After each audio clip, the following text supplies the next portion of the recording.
Monumen Puputan Klungkung terletak di barat laut Ampepatsari, titik nol kota Klungkung. Monumen Puputan Klungkung terletak di Kota Semarapura, Kabupaten Klungkung, Bali. Monumen ini segi empat dengan pintu masuk dari keempat sisi, tapi dari bawah segi empat, kemudian segi 8, kemudian lingkaran.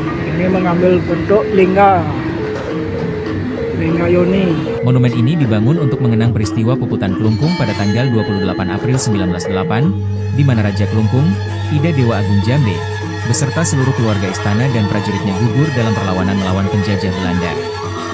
Monumen ini memiliki tinggi 28 meter dan dibangun di atas alas berbentuk lingga Yoni seluas 123 meter persegi.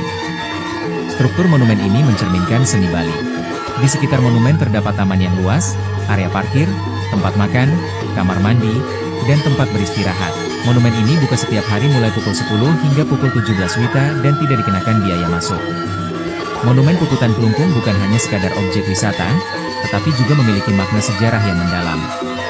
Monumen ini menjadi simbol keberanian dan perjuangan rakyat Klungkung dalam mempertahankan kemerdekaan. Setiap tanggal 28 April, diperingati sebagai Hari Puputan Klungkung untuk mengenang peristiwa bersejarah tersebut.